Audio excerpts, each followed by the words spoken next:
Ramone Russell, community manager designer on the MLB The Show development team, and we're here with Andrew McCutcheon showing off the game and talking about him being on the cover.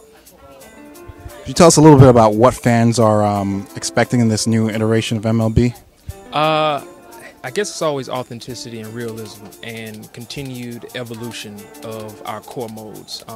Something that we've always tried to pride ourselves on was remembering stuff that we've added years past and to keep evolving on that. We don't want to be a development team that adds a mode and either gets rid of it or we just stop working on it, just stays static. So I think what fans of our franchise are going to notice this year is that we're really focusing on that core MLB The Show experience. So if you're a franchise guy, if you're a Road to the Show guy, if you're an online league guy, if you play Diamond Dynasty, or you just like to play the game normal, there's something there for you. We've done a ton of work in all those core gameplay aspects and with those core modes to really try to push the series forward. Could you tell us about what you've added to the game this year? Any new features? Sure. For the people who haven't bought the game yet or who are a little intimidated by it, we have beginner mode.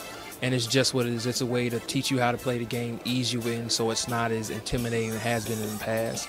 If you've played the game in the past and you're one of those people who say, well, I can't hit anything, we've opened a timing window. It's still a simulation game.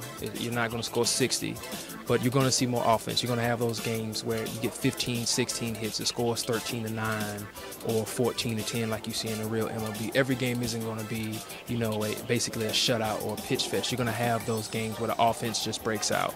If you're a franchise guy, we've redone budgets, we've redone scouting, we've redone player progression, we've redone the offseason. Those are things that you're really going to enjoy. If you're a Road to the Show guy, we've really tried to focus in back on the core experience to try to give you a different experience than when you're playing an exhibition game.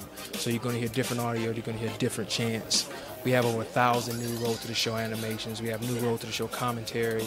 What we also try to do is keep you engaged the entire time. When you play Road to the Show in the past, it would sim, you come back in the game and 5-6 runs have been scored. And you're like, how'd that happen? We have this new fast forward simulator this year where it shows you exactly what's happening. So you're not shell-shocked when you come back to the game, you're at bat. You're wondering how your team gave up 4 runs. So you're going to know that it happened. What new features you offer with PlayStation Move? So PlayStation Move, I think we added in that functionality 2 years ago. It's still there along with 3D, and if you want to play with PlayStation Move, it's still there. We've made it a little bit easier. It's not as daunting as it used to be. It's easier to swing. It's easier to get hits. So that would be the improvements to PlayStation Move. I mean, you guys strive for being the most realistic baseball slim. How realistic would you say this game is? That's a tough question. We don't think anything can get you closer than outside being on the field. Hopefully that rings true with our fans, because at the end of the day, that's the opinion we care most about, is the people that buy our product every year. And if they think it still rings true, then that's good enough for us. All right, how accurate would you say the in-game player ratings are? Pretty accurate. We have a new algorithm this year, and we have a new relationship with MLB.com, so they're giving us all of our pitch FX data, and that's how we derive all of our player ratings. So we think it's pretty accurate.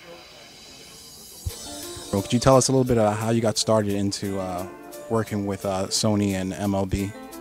Sony interviewed me maybe 5 or 6 years ago, and I'm a big sports fan. Football used to be my favorite sport, but once I started working on the title, I just fell in love with it because we bleed baseball. It's 12 months a year. We're watching film, we're watching tapes, trying to see how we can push, not only the PlayStation console, but push sports games to the next level to where we're always considered one of the top 2 sports games that come out every year.